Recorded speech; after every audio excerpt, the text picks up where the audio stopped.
नमस्कार, मैं हूं आपके साथ प्रगति और आप देख रहे हैं टोटल टीवी। खबरों की शुरुआत बड़ी खबर के साथ करेंगे, जहां लोकसभा चुनाव के तीसरे चरण का आज मतदान होना है। 11 राज्यों और केंद्र शासित प्रदेशों की 93 सीटों के लिए मतदान होगा। 93 सीटों के लिए 1300 से ज्यादा उम्मीदवार चुनावी मैदान में हैं। बता दें कि तीसरे चरण के लिए 8.5 लाख मतदान केंद्रों पर वोटिंग होगी।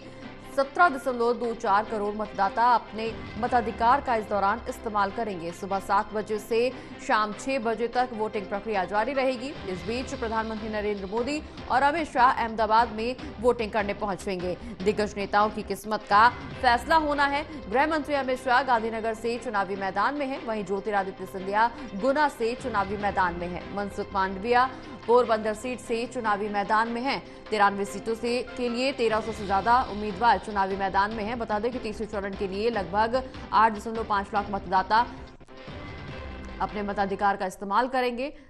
लोकसभा के तीसरे चरण का चुनाव होना है। थोड़ी ही देर में वोटिंग प्रक्रिया शुरू होगी। 11 राज्यों की 93 सीटों पर आज वोटिंग होनी है। और इसी खबर पर ज्यादा चर्चा करने के लिए हमारे साथ हमारे associate editor Pradeep Kumar ji phone line पर जुड़ गए। प्रदीप जी, आज तीसरे चरण का चुनाव होना है और अब से कुछ ही देर में वोटिंग शुरू होगी। क्या कुछ चुनावी माहौल देखने को मिल रहा है? चूंकि कई दिग्गजों की आज साख दांव पर लगी हुई है। ज्योतिरादित्य सिंधिया भी है चुनावी मैदान में, मनसुख मांडविया भी है चुनावी मैदान में। सब अलग अलग जगहों से अलग अलग नेता, दिग्गज नेता आज चुनावी मैदान में है। इनकी किस्मत का फैसला होना है। देखिए, बिल्कुल प्रगति। और आज का चुनावी मुकाबला एक बड़ा चुनावी मुकाबला इसलिए है भी क्योंकि इस चरण में दिग्गज नेताओं की प्रतिष्ठा दांव पर है। 7 केंद्रीय मंत्री इस चरण में चुनावी मुकाबले में उनकी किस्मत ईवीएम में कैद होनी है। और हाई प्रोफाइल गांधीनगर सीट से जहां गृह मंत्री अमित शाह चुनाव मैदान में है, तो वहां पर भी वोटिंग होनी है। प्रधानमंत्री नरेंद्र मोदी वो वोट डालेंगे आज अपना गुजरात में, अहमदाबाद में। इसके अलावा खुद गृह मंत्री अमित शाह भी अपना वोट कास्ट करेंगे। तो ये काफी हाई प्रोफाइल मुकाबला होगा, क्योंकि गुजरात की सीटों पर जो इस चरण में मुकाबला है, काफी महत्वपूर्ण मुकाबला यहाँ पर देखने को मिलेगा। इसके अलावा जिसमें उत्तर प्रदेश की 10 सीटों पर मुकाबला है, महाराष्ट्र की 11 सीटों पर आज मुकाबला हो रहा है, कर्नाटक की जो शेष 14 सीटें हैं उन पर एक बड़ा मुकाबला देखने को मिलेगा। छत्तीसगढ़ की 7 सीटों पर मुकाबला है, बिहार की 5, मध्य प्रदेश की 9, असम और पश्चिम बंगाल की 4 और गोवा की 2 सीटों पर भी आज ही वोटिंग होगी। वहीं केंद्र शासित प्रदेश दादरा नगर हवेली और दमन और दीव की 2 सीटों पर तो कुल मिलाकर 12 अगर देखें यानी 10 राज्य और 2 केंद्र शासित प्रदेश यहाँ पर शामिल हैं जिन पर वोटिंग होनी है।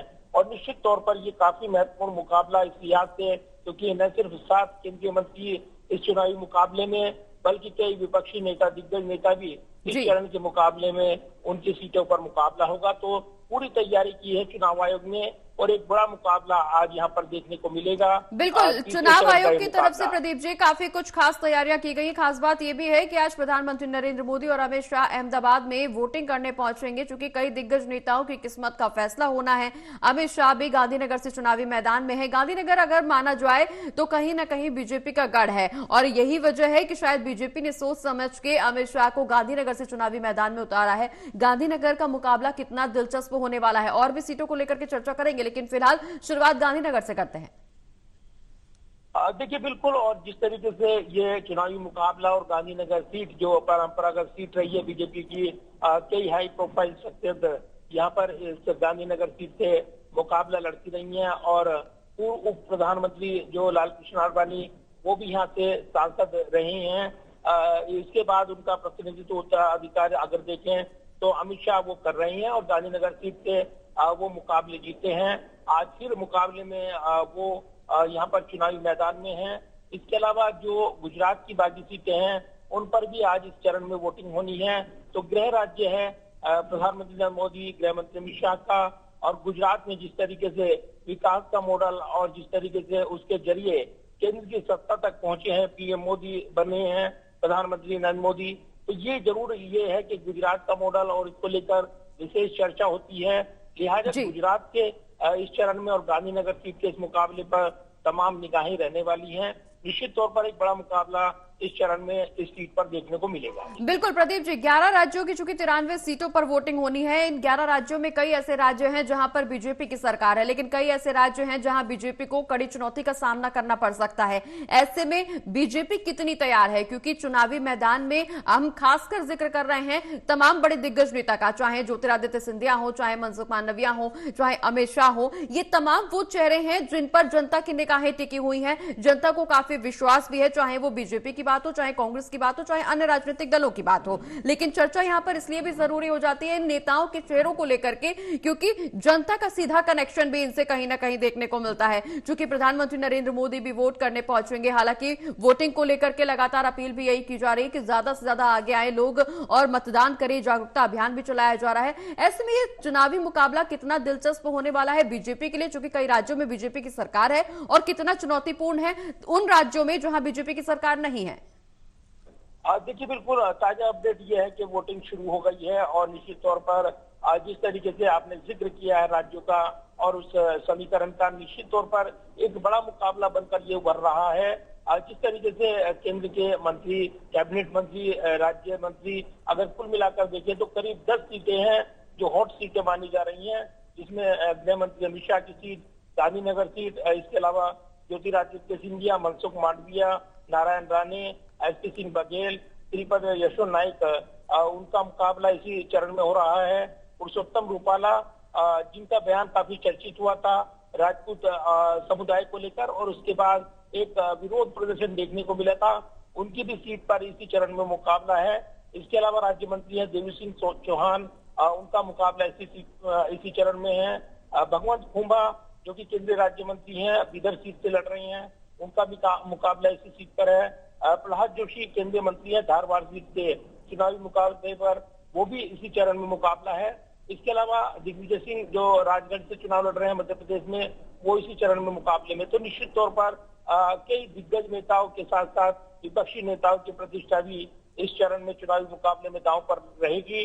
अब ये भी जानकारी मिल रही है कि वोट डालने जिस तरीके से यहाँ पर वोटिंग शुरू हुई है और कुछ देर बाद ही जैसे जैसे वोटिंग आगे बढ़ेगी परसेंटेज साफ होगी, लेकिन ये जरूर है कि कई राज्यों का ये हाई प्रोफाइल मुकाबला है और इसमें बिल्कुल प्रदीप जी, चूंकि हाई प्रोफाइल मामला है, ये हाई प्रोफाइल वो चरण भी माना जा रहा है, क्योंकि जिस तरह से तीसरे चरण का चुनाव है, अगर हम पहले चरण की जिक्र करें तो पहले चरण में तस्वीर जो निकल करके सामने आई थी वोटर्स को लेकर के, वो कहीं ना कहीं ये बयां कर रही थी कि साइलेंट वोटर्स हैं, किस तरफ मत है वोटर्स का, किस तरफ रुझान है वोटर्स का, वो स्थिति स्पष्ट नहीं थी। दूसरे चरण की बात करें तो दूसरे चरण में कहीं ना कहीं वोटर्स खुल करके सामने आए, किस पार्टी को वो समर्थन दे रहे हैं, कहीं ना कहीं इस पर भी वोटर्स ने खुल करके बात की। चूंकि अभी वोटिंग प्रक्रिया बिल्कुल शुरू ही हुई है, ऐसे में तस्वीर आगे आने वाले समय में साफ होगी कि वोटिंग प्रतिशत कितना ज्यादा बढ़ा है और कितना आगे वोट होगा। लेकिन आज जो तीसरे चरण का चुनाव है, कहीं ना कहीं स्थिति पिक्चर क्लियर होती हुई नजर आ रही है, कहीं ना कहीं पब्लिक का मूड क्या है वो भी निकल करके सामने आ रहा है। देखिए, बिल्कुल, और तीसरे चरण की 93 सीटों पर जो मुकाबला है, निश्चित तौर पर एक बड़ा मुकाबला। और इससे पहले देखिए जो चुनावी मुकाबले की शुरुआत हुई थी वो 19 अप्रैल से शुरू हुई थी, फिर 26 अप्रैल को दूसरे चरण की वोटिंग हुई थी और अब तीसरे चरण के लिए आज वोटिंग वो शुरू हो गई है। पीएम मोदी ने भी ट्वीट किया है ये भी, और सभी लोगों से मतदान करने की अपील उन्होंने की है। साथ ही कहा है कि तीसरे चरण के सभी मतदाताओं से मेरा आग्रह है कि वो अधिक से अधिक संख्या में मतदान करें, वोटिंग का एक नया रिकॉर्ड बनाए। कल हमने देखा है कि कांग्रेस नेता राहुल गांधी ने भी कार्यकर्ताओं को एक चिट्ठी लिखी थी और बढ़ चढ़कर जोश के साथ इस मतदान के पर्व में हिस्सा लेने के लिए उन्होंने अपील की थी। तो ये जरूर है, लगातार हर नेता अपील करते हैं लोकतंत्र के पर्व में बढ़ चढ़कर हिस्सा लें ताकि अपना मतदान वो सुनिश्चित कर सके। तो ऐसे में एक मौका मिलता है मतदान के जरिए अपनी बात, अपनी जनता जनार्दन को अपना पक्ष रखने का, तो ये मौका उनके पास होता है। निश्चित तौर पर एक बड़ा बिल्कुल प्रदीप जी, वोटिंग को लेकर के, मताधिकार को लेकर के जनता से लगातार अपील की जा रही है। कई जागरूकता अभियान भी चलाए गए, जागरूकता कार्यक्रम भी चलाए गए, जिसको लेकर के जनता को जागरूक करने की कोशिश की गई। कुल मिलाकर के अगर बात कहें तो मताधिकार का ज्यादा से ज्यादा इस्तेमाल हो, इसको लेकर के प्रेरित किया जा रहा है। अपील भी की जा रही है। लेकिन अगर हम यहाँ पर नेताओं के, दिग्गज नेताओं की चर्चा कर रहे हैं तो कहीं से भी लोकप्रियता को नजरअंदाज नहीं किया जा सकता, क्योंकि प्रधानमंत्री नरेंद्र मोदी ऐसे नेता हैं जिनकी लोकप्रियता न सिर्फ देश स्तर पर बल्कि वैश्विक स्तर पर भी आसमान छू रही है। वहीं दूसरी ओर विपक्षी दलों में भी कई ऐसे नेता हैं जो लोकप्रियता के मामले में महारत हासिल कर चुके हैं। ऐसे में क्या लोकप्रियता का भी एक फैक्टर वोटिंग को देखते हुए जनता के मन में आ सकता है? क्या ये कुछ मैजिक कर पाएगा इस चुनाव में?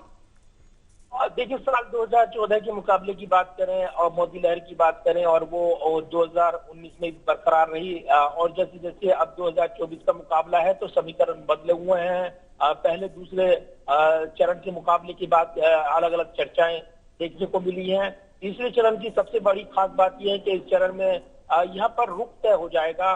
जिस तरीके से ये चरण वाइज मुकाबला चल रहा है और जो कि गुजरात का महत्वपूर्ण राज्य है, वहां पर भी वोटिंग निश्चित तौर पर ये काफी महत्वपूर्ण पड़ाव रहेगा बीजेपी के लिए, क्योंकि यहाँ से वो पहले जो बढ़त बनाते रही हैं वो बढ़त बरकरार रख पाएंगे या नहीं, ये बड़े सवाल है। मतदान के बाद ये रुझान मिलेगा, लेकिन इतना तस्वीर जरूर साफ होगी इस चरण के मतदान के बाद कि कहाँ पलड़ा किसका भारी होता है। बिल्कुल प्रदीप जी, पलड़ा किसका भारी होगा, किसका, कौन जीतेगा कौन हारेगा, या किसके मत में जनता का समर्थन जाएगा, किसकी तरफ जनता का रुझान होगा, ये 4 जून को तमाम स्थिति स्पष्ट हो जाएंगी। लेकिन फिलहाल अगर हम मौजूदा स्थिति की बात करें तो तीसरे चरण के लिए आज वोटिंग जारी है।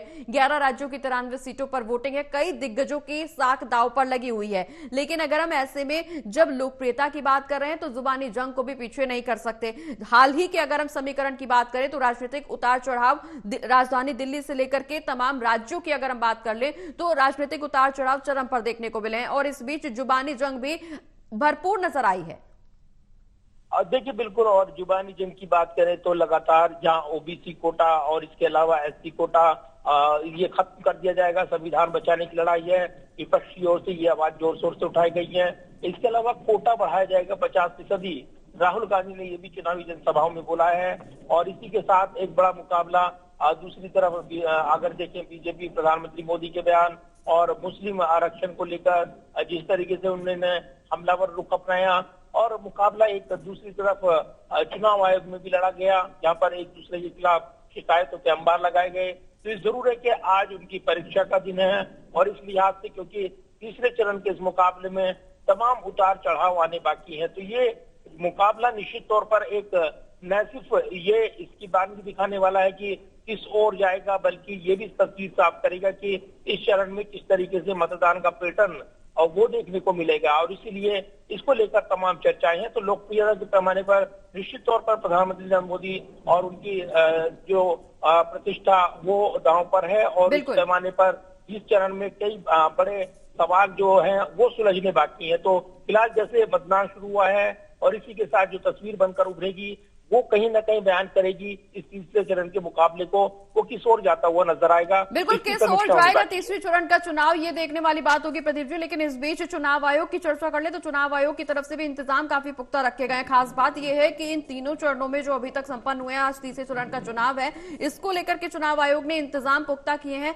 दिव्यांगों के लिए, बुजुर्गों के लिए खास इंतजाम भी किए गए हैं मतदान केंद्रों पर। देखिए, बिल्कुल, और चुनाव आयोग ने पूरी तैयारी की है इस चरण के मतदान के लिए। इससे पहले भी जिस तरीके से अलग अलग चरण के लिए तैयारियां देखने को मिली हैं, तो उसकी तैयारियां व्यापक तौर पर देखने को मिली हैं। विशेष तौर पर संवेदनशील बूथ और इसके अलावा महिला के लिए विशेष जो बूथ पर इंतजाम किए गए हैं, दिव्यांगों के लिए अलग बूथ बनाए गए हैं, तो उनकी भी पहचान की गई। यही वजह है कि मतदान प्रतिशत बढ़ाने पर फोकस करते हुए चुनाव आयोग ने विशेष दिशा निर्देश दिए थे। हीट वेव को लेकर भी राज्यों को संबंधित अधिकारियों के साथ फीडबैक लिया गया था, उनको आवश्यक दिशा निर्देश दिए गए थे, और इस कड़ी में उन्होंने व्यापक तैयारियां की थी। तो निश्चित तौर पर चुनाव आयोग का फोकस है कि ज्यादा से ज्यादा लोग मतदान करें, मतदान के जरिए मतदान प्रतिशत वो बढ़ाए, और इसके जरिए जो प्रतिशत है वो निश्चित तौर पर उसमें उछाल देखने को मिले। तो तीसरे चरण पर ये नजरें टिकी हुई है कि कितना मतदान प्रतिशत हो पाता है, और निश्चित तौर पर यही काफी महत्वपूर्ण रहने वाला है। चलिए, बहुत बहुत शुक्रिया प्रदीप जी, तमाम जानकारी हमारे दर्शकों तक पहुंचाने के लिए।